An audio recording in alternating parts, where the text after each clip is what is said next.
Ser Podcast.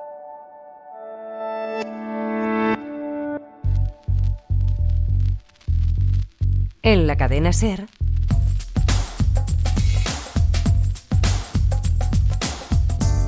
La Hora Extra.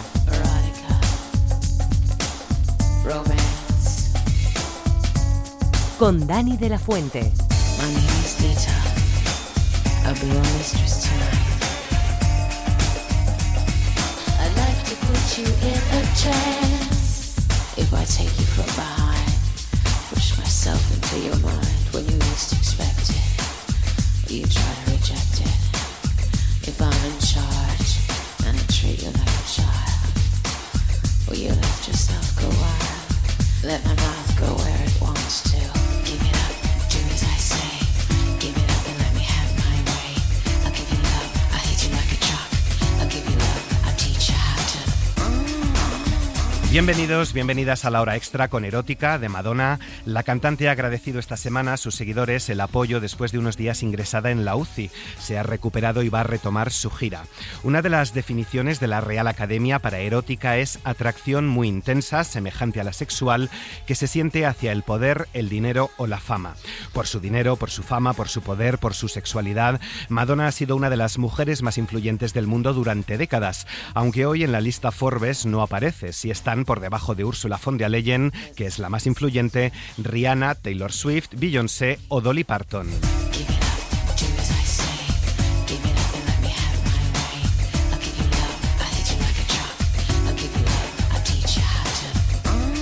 Si algo nos ha quedado claro esta temporada es que el deseo es el motor de todo. El deseo, y del deseo nacen el amor o el sexo. Hemos hablado mucho del amor en La Hora Extra. Hoy vamos a hablar de sexo, sexualidad y sensualidad, erotismo y poder. El poder del erotismo o la erótica del poder, aunque algunos hombres se mofen de ella. La erótica del poder no funciona. Yo creo que tú lo has comprobado bien. Yo creo que no es que no funcione en todos los casos. Yo creo que habrá algunos casos en los que funciona más y otros funciona menos. El poder es el mayor afrodisíaco, decía Henry Kissinger, y la erótica del poder es esa fuerza capaz de convencerte y trasladarte al polo opuesto de tu autoconcepto.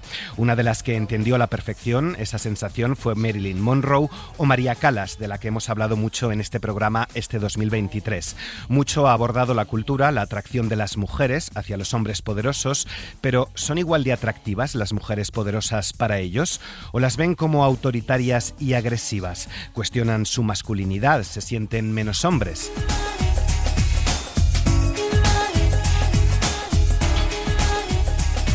El poder de la erótica, el eros del poder en La Hora Extra. Empezamos. Yo quiero hacerte el amor con viejos ritos exóticos. Hagamos que hablen de ti, de mí, mañana los periódicos.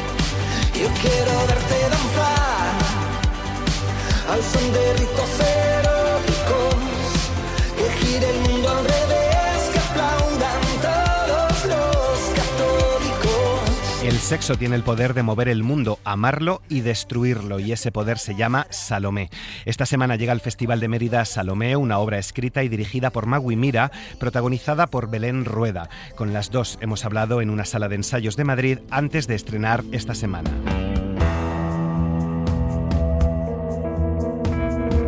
Cuéntame un poquito cómo ha sido ese proceso de investigación, de documentación, en qué te has inspirado, en la historia bíblica, en la Salomé de Oscar Wilde para escribir este texto propio. Pues mira, como tú muy bien dices, es historia. Está en la Biblia, está en el Nuevo Testamento y también están muchos evangelios apócrifos, y a mí me parece una historia, la anécdota es muy interesante, muchísimo, pero hay que saber contarla desde hoy. Bueno, saber, yo no sé si es sabido o no, pero por lo menos estoy en el intento, ¿no?, de contar por qué, contar ese poder que siempre el sexo mueve el mundo, eso es así, siempre se ha dicho y sigue ocurriendo, pero también es verdad que durante mucho tiempo ese poder de seducción, ese poder que tiene el sexo de la mujer, ¿no?, sobre el hombre, te diría que durante mucho tiempo, hay un momento que Belén Salomé lo dice, era el único poder que tenía la mujer, ¿no? Ahora afortunadamente estamos avanzando en la civilización. Eso nos creemos, porque yo creo que en el sexo todavía somos muy primarios, ¿no? Pero bueno, llegaremos a controlar los instintos y podernos relacionar sin tener que usar, sin tener que pasar esa línea roja que pasa Salomé, que usa su poder precisamente matando, porque el sexo da placer, da la vida, pero también mata. ¿Cómo es esta Salomé, Belén? Mira, es muy curioso porque, claro, yo creo que Maui, aparte de todo el trabajo que ha hecho de estudio de personajes que son reales, porque hay otras obras que están escritas y son ficción, pero en este caso son reales, lo ha traído a nuestro tiempo con una verdad, con una belleza y con una, diría yo, con una guerra que no tiene nada que ver la Salomé que todos tenemos en nuestra mente, porque tú dices Salomé y en el imaginario de las personas está la danza de los 7 velos y está la cabeza de Juan el Bautista. Y con estos elementos que están en el imaginario de la gente a veces es muy difícil cambiarles la idea de.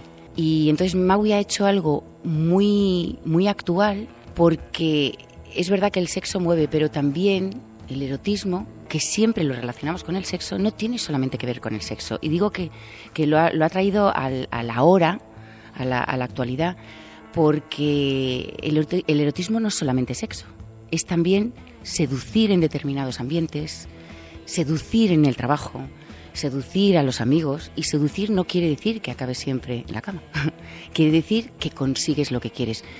La mujer lo hace de una manera, el hombre lo hace de otra, y yo creo que en Salomé hemos conseguido mostrar una forma de poder que al final destruye, pero que en aquella época era lo único que tenían. Y luego también, al mismo tiempo, en la misma obra están los guardianes de la moral, que son los guardias de Herodes, que significan esa represión, que en determinados países estamos avanzando, no hemos terminado, estamos en ello, pero que en otros países ha ido hacia atrás. O sea que cuando vemos la obra nos damos cuenta de que hay situaciones muy actuales de represión, de no poder expresarse como uno desea, y sobre todo que cuando uno se expresa, la interpretación de los demás, es decir, de los hombres alrededor de Salomé, es siempre en la misma línea.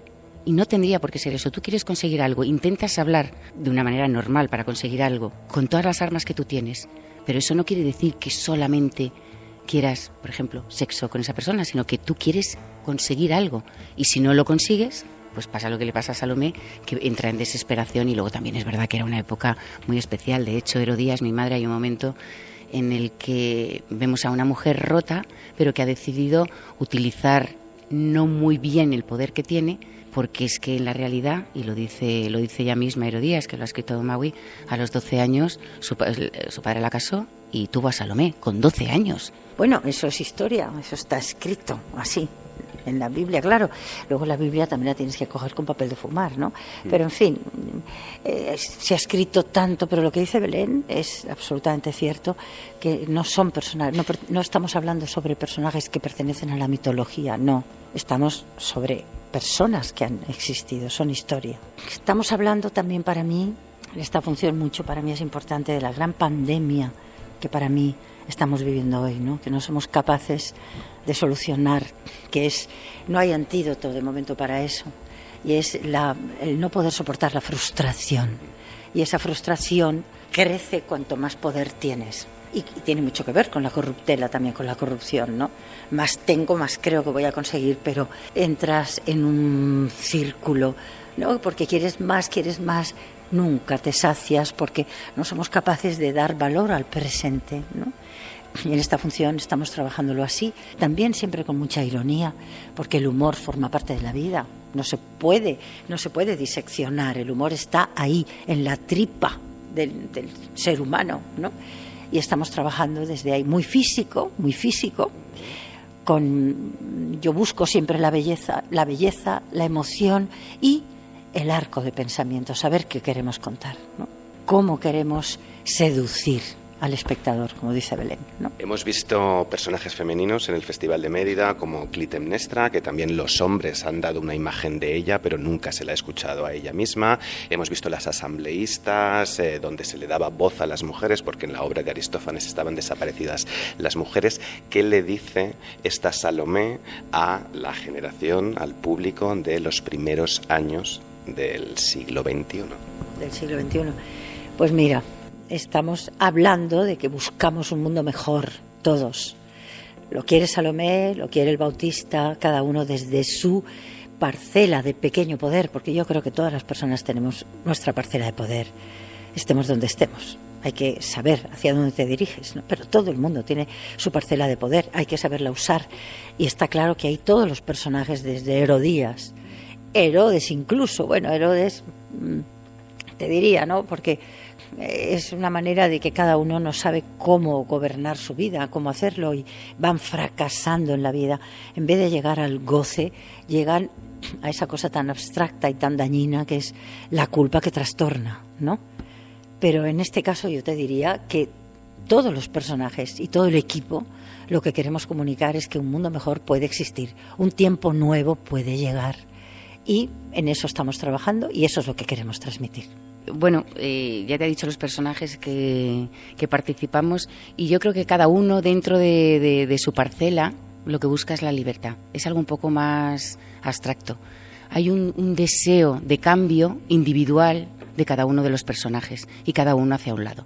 Por ejemplo, Juan el Bautista habla de un tiempo nuevo y Magui lo ha escrito de tal forma que es un personaje que nos inspira, pues de alguna manera, progreso dentro de la sociedad, en la que los reyes mandaban, había mucha pobreza, muertes, guerras. Luego, Salomé es ¿por qué no podemos ser como todos somos sin tener que ponernos barreras? Eso sería un poco Salomé resumido un poco a lo bestia, porque luego ella pasa una línea roja, que eso pues al final llega a la muerte. Y esa es la barrera que no hay que cruzar. Vamos a hablar un poquito de alguno de los personajes. Juan Bautista, ¿cómo es ese profeta? ¿Qué le dice al público? Él es un profeta, como tú acabas de decir, eso dice la Biblia, eso así lo describen. Él quiere un tiempo nuevo, ¿no? Yo creo que como todo el mundo en estos momentos queremos un tiempo nuevo, ¿no? Queremos avanzar en esa civilización que parece que estamos ahí, que es una yenca. No sé, vosotros sois muy jóvenes, pero yo bailaba la yenca, pasito para adelante, pasito para atrás, ¿no? Entonces, estamos ahí en ese juego que ahora yo te lo digo con humor, pero es realmente patético y preocupante, ¿no? Y entonces, esta dualidad, ¿no? De ver este profeta que podría existir exactamente hoy. Él es un mentor, un gurú, él es un activista que se rebela contra los romanos que van avanzando y se van anexionando países, ¿no? Entre ellos Hispania. Y entonces, bueno, en este caso lo de Hispania es como una deriva, ¿no? Pero en este caso estamos hablando de lo que hoy es Palestina, ¿no? Y entonces ahí a mí me parece muy fascinante porque ¿qué pasa? Que claro, los romanos ahí ponían pequeños caudillos para someter a las gentes que vivían allí, y entonces se establecía una dicotomía brutal. Estaban los palacios y los desiertos en los que la gente pasaba hambruna, se moría de hambre. Esto es así históricamente, ¿no? Eso sucedió así. Y estos activistas tenían un mentor que era Juan Bautista, Juan el Bautista. ¿Y quiénes eran? Era Jesús de Nazaret, eran sus discípulos. Bueno, y el que protestaba. Ahora en otros países, pues en esto lo que sucede paralelamente, pues usan otros métodos, ¿no? Pero entonces los crucificaban y llenaban los caminos. El que protestaba, pum, a la cruz, pum, estaban todos los caminos así. Y en este caso, ese punto de esa voz, que por cierto, Pablo tiene 3 temas que canta. Yo he querido multiplicar esa voz del profeta con un actor como Pablo, que es un actor inmenso y además canta, que nos estremece a todos en los ensayos. O sea, es una barbaridad verlo cantar, ¿no? Esa voz yo la he amplificado con Pablo, ¿no? Esa voz que realmente quiere un tiempo nuevo y es una persona pura, fanática, profeta, como todo fanatismo, como todos los profetas, ¿no? Pero que realmente empuja una energía muy positiva en la que él cree y tiene montones de seguidores. Ahora tendría millones en las redes, ¿no? Has hablado de esos profetas como los de hoy. ¿Quiénes son esos profetas de hoy que piden un tiempo nuevo? Porque no sé si realmente llevamos buscando un tiempo nuevo por lo menos los últimos 10 años y parece que no llega, ¿no? Que volvemos al mismo. No llega, está por llegar. Eso ya lo decimos en la función. Tenemos un personaje maravilloso, Sirio, que es un personaje que es pura energía, que hace Sergio. También maravillosamente, ¿no? Un ser andrógino, que es energía pura, que se pasea por la función y es el que lleva toda la línea de pensamiento. No, él está por encima. De hecho, Sirio es una estrella que aparece en primavera, la primera que aparece, y antiguamente era absolutamente esperada, porque según aparecía y cómo aparecía, ellos pensaban que la cosecha iba a ser de una manera o de otra, ¿no? Y entonces, bueno, él habla de este tiempo nuevo y nos dice que aún está por llegar, ¿no? Yo creo que hoy por hoy yo no podría poner nombre importante, pero sí muchos pequeños nombres que quieren un tiempo nuevo. Ahí sí, ahí somos muchísimos seguidores, que no sé a quién seguimos, a nuestra conciencia. Porque para mí hay dos palabras claves, conocimiento y conciencia. Habéis dicho el sexo mueve el mundo o el deseo mueve el mundo, que es el motor también del sexo. Hay que feminizar el poder, hacerlo sensual, erótico también, y eso puede molestar a los guardianes de la moral. A ver, y hay una cosa que a mí me encantó que propuso Maui desde el principio, es una idea que propuso desde el principio, y es verdad que esta feminidad o el erotismo asusta porque es una pulsión que es muy complicada de mantener a raya. Entonces hay bastante miedo con respecto a esto y entonces cuando hay miedo hay reglas, hay normas y se corta y sobre todo se demoniza. ¿Por qué? Y en la función se ve bastante, ¿por qué no se incluye de otra manera? Se habla, porque las cosas cuando producen miedo no se hablan y entonces el miedo se acrecenta. Entonces aquí en la función lo que se dice es también ¿por qué no se incluye, se normaliza y se habla de ello en vez de negarlo? Porque existe y seguirá existiendo hoy, mañana, pasado y existió. Entonces, lo que sí que se ha visto con respecto a la mujer que tiene este poder y tú dices, ¿por qué es un poder menos importante que puede ser el dinero? ¿Cómo se ha conseguido ese dinero? O sea, quiero decir, los hombres a través de su economía consiguen determinadas cosas, no solamente materiales, sino incluso personales, pues de otras mujeres también. Porque las mujeres a través de su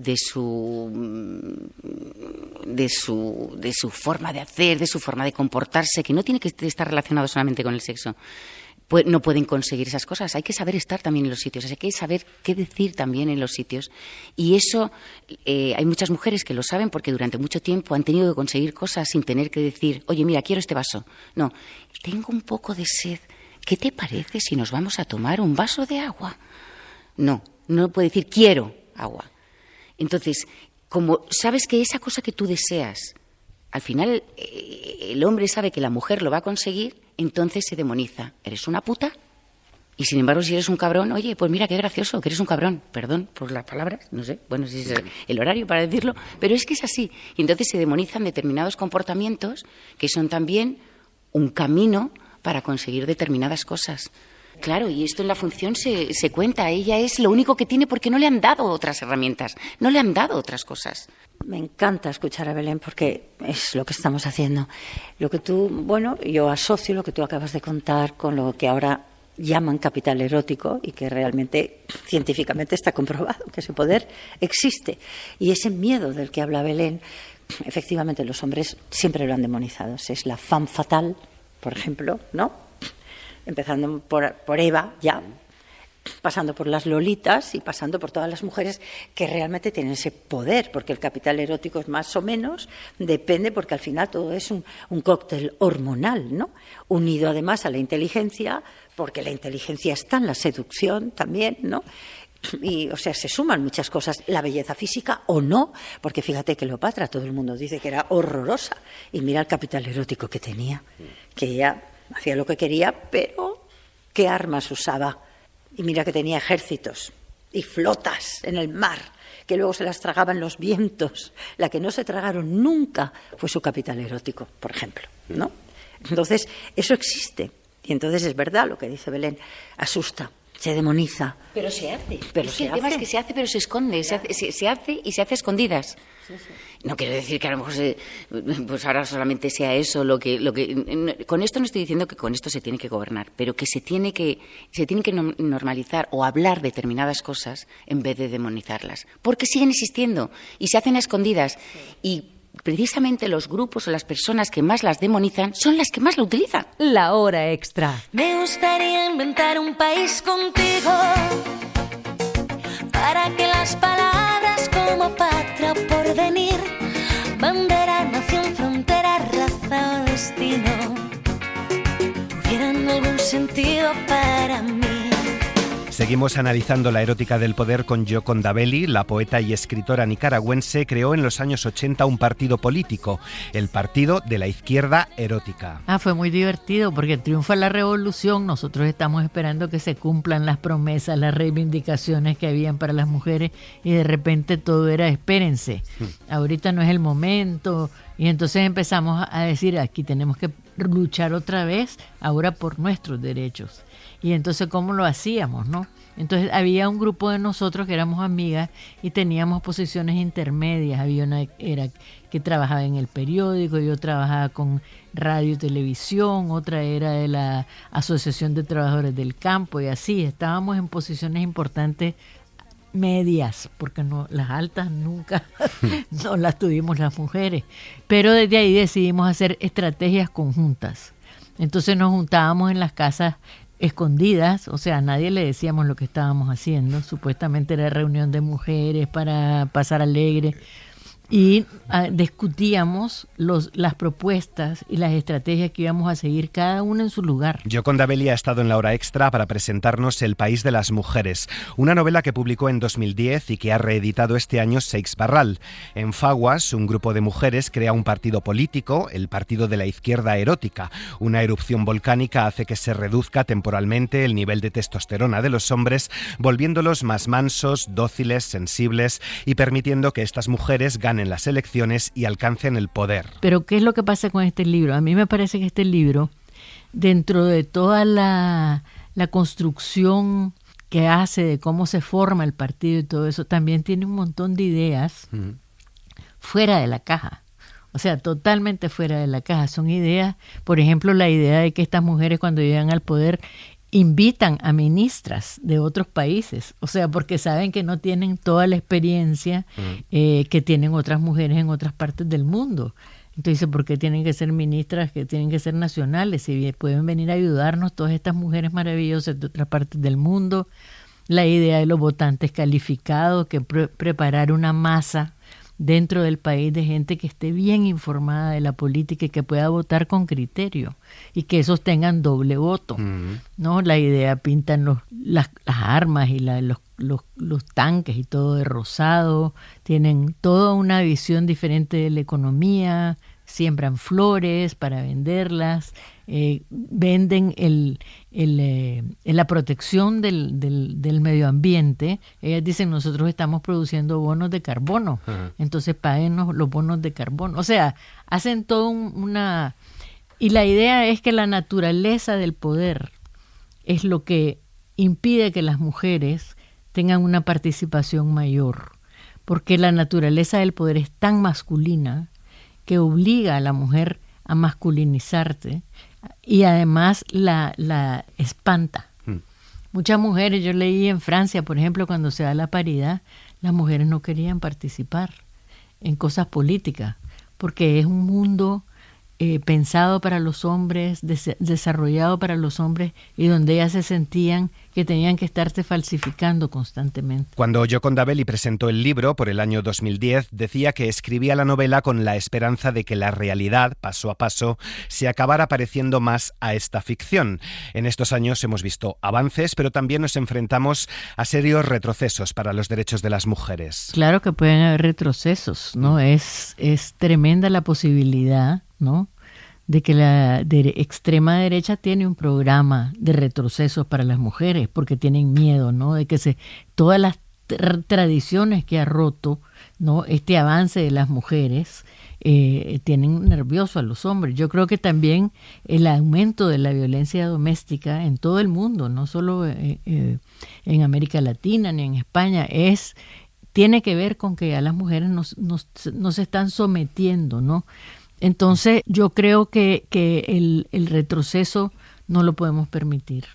Y estoy convencida que si aquí en España, por ejemplo, viene un gobierno de derecha que quiera quitarle derechos a las mujeres, se va a enfrentar con un mujeral. Yo sí creo que las mujeres cuando se puedan tomar el poder, como en el país de las mujeres, van a hacer saltos importantes. Eso de la cuidadanía, por ejemplo, es una ética femenina diferente. Estas mujeres instauran un nuevo paradigma basado en el eros femenino, con el felicismo como ideología. El ser humano es el único animal que necesita amor para desarrollarse.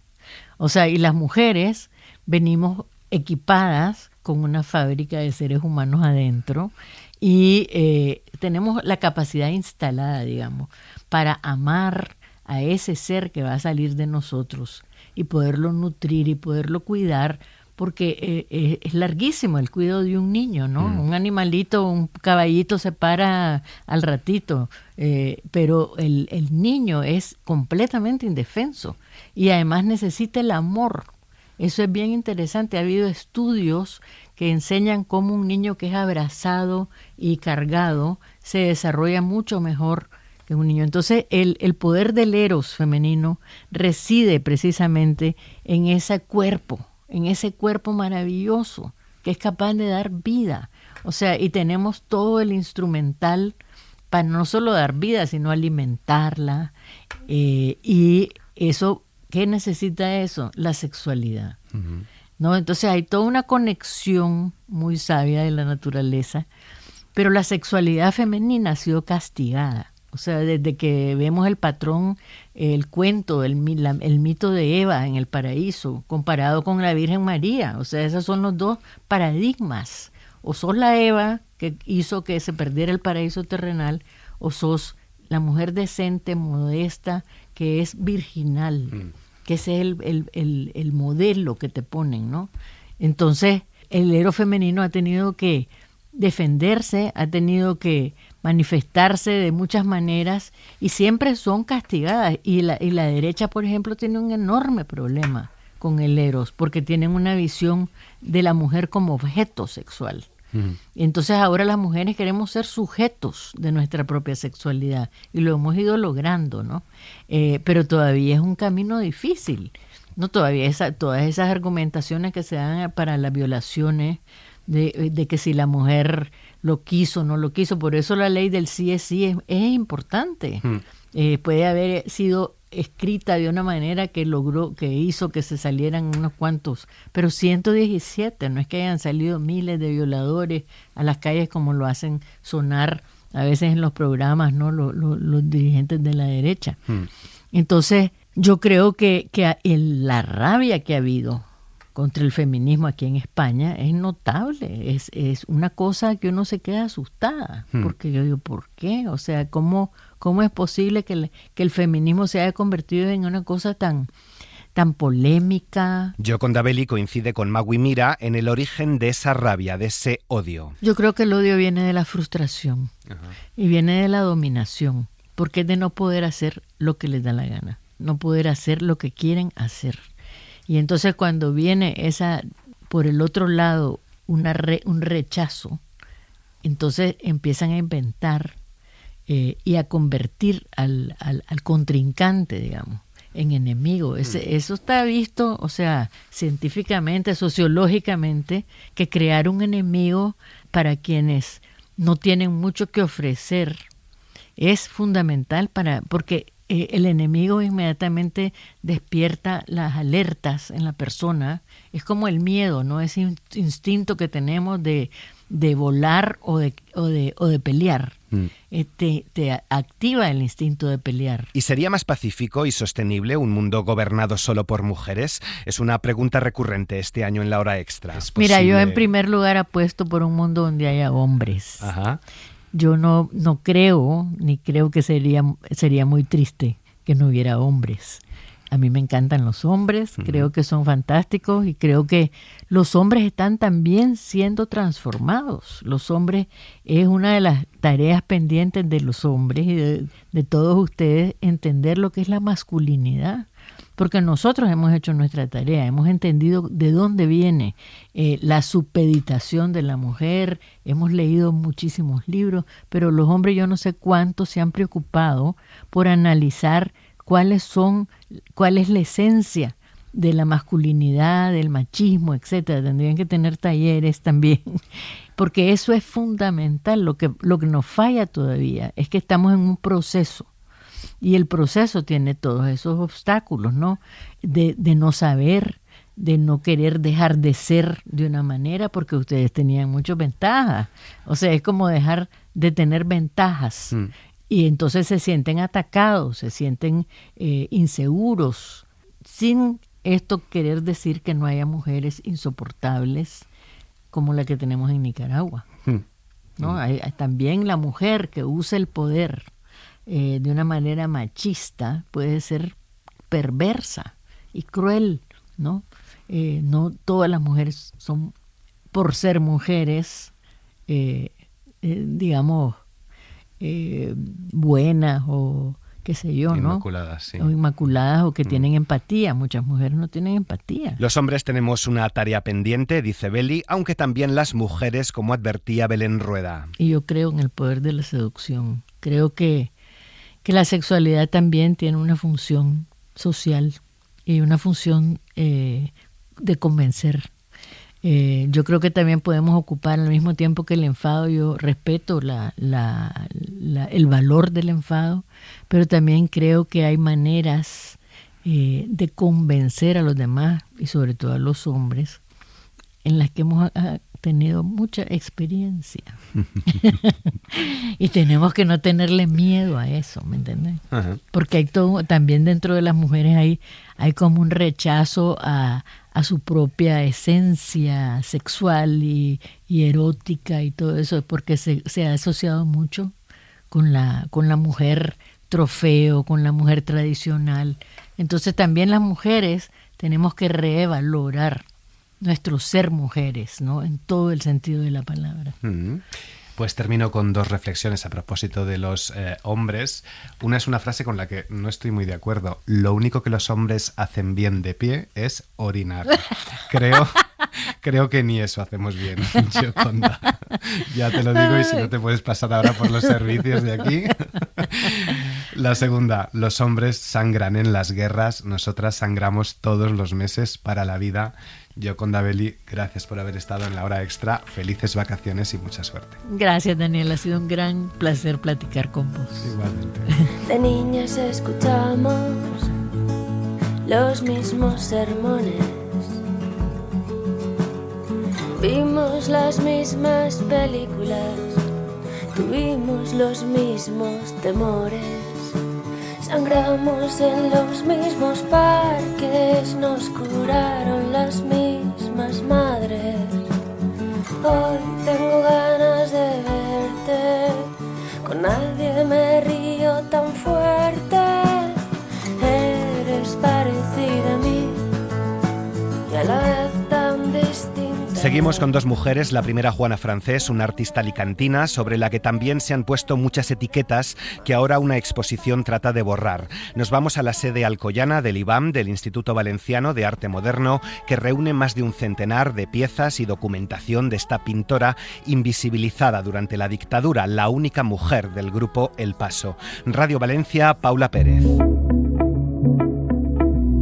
Juana Francés fue mucho más de lo que nos contaron los grandes titulares que han acompañado al artista a lo largo de los años, los que insistían en presentarla como la pintora informalista y gestual, la pintora de las arenas del río o la única mujer del grupo El Paso. Se trata de una antología que abarca todas sus etapas creativas de forma cronológica y que quiere dar una visión más intimista de su arte y de sus fuentes de inspiración.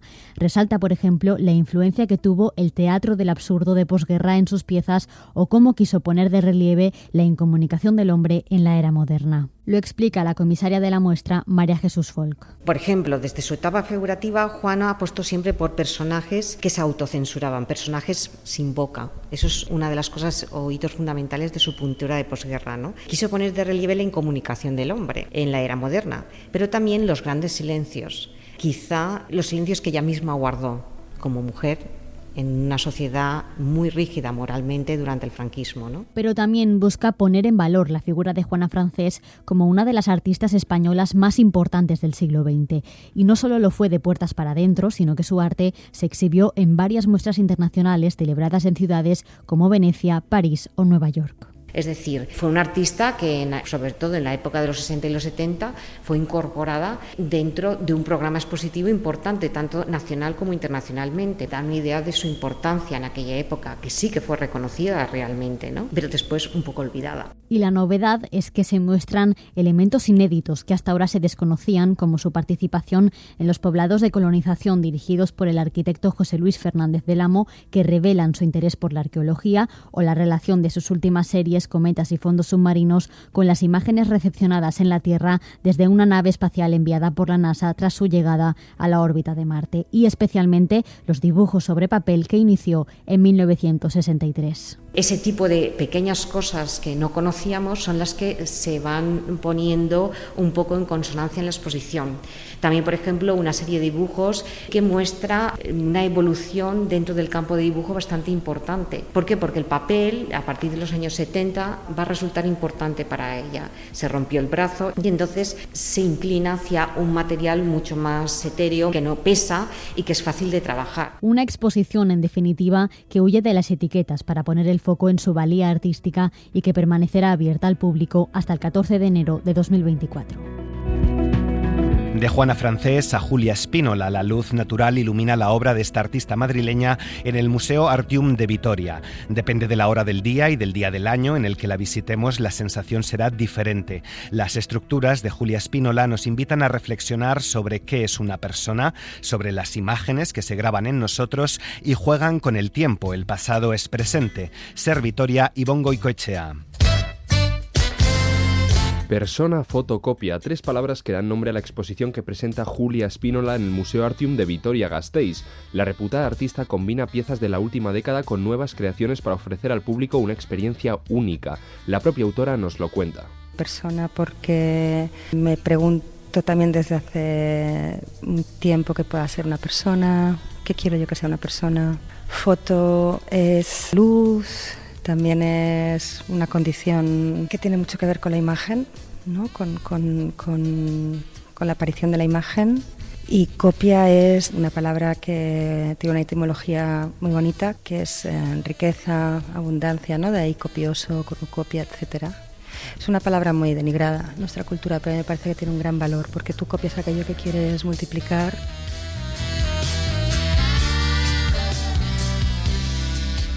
La muestra se compone de 18 piezas, aunque al artista no le gusta hablar de piezas individuales, sino de una misma obra, ya que nos explica cuando está en el proceso de creación desarrolla todas las figuras pensando en una sola unidad.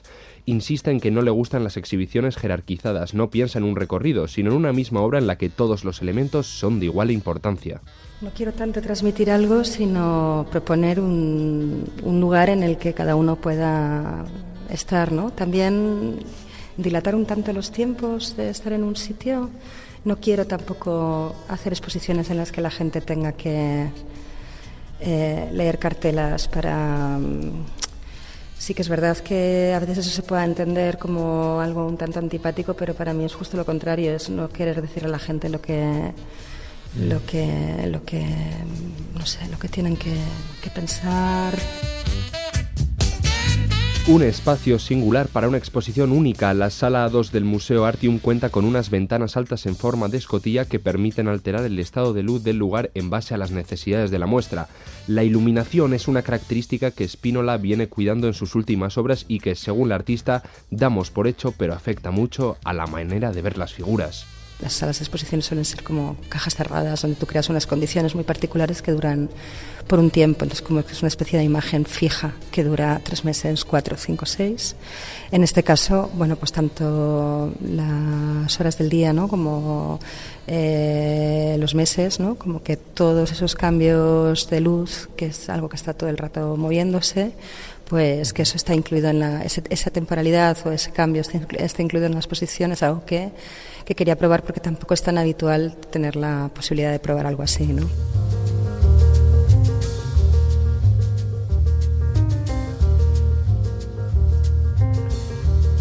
Sin carteles ni explicaciones, esta es una exposición libre a la interpretación. La idea, que nuestra mente elija el recorrido de una experiencia imaginativa y única. Pero sí que me gusta que la exposición sea un lugar un poco abierto, en el que la gente pueda estar el rato que quiera sin sentir que hay algo que tiene que entender. Sí que para mí las exposiciones más importantes han sido esas que no he acabado de entender del todo y que son las que mejor recuerdo.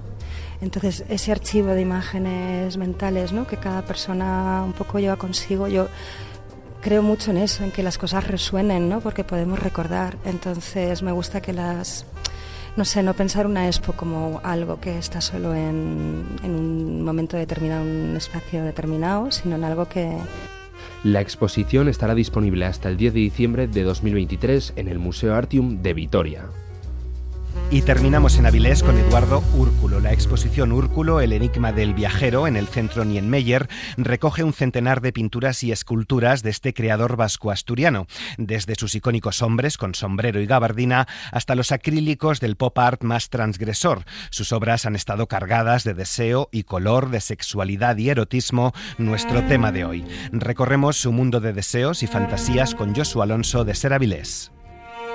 Pintor determinante en la historia de la vanguardia en España, icono del arte asturiano por adopción y referente del pop art, un centenar de pinturas y esculturas, así como varios de sus objetos personales y material de trabajo se muestran en el Centro Niemeyer. 2 décadas después de su fallecimiento, la exposición busca el resumen de un recorrido artístico en 3 etapas, del pesimismo y desasosiego inicial al color y los desnudos, para culminar como un viajero solitario. Su hijo, Joan Úrculo, destaca de su padre la capacidad para tratar de sentirse como un espectador, lejos del protagonismo que le podían dar las obras. Fue el impulsor del arte pop aquí en España, el que trajo el arte pop después de una exposición que hizo en Copenhague.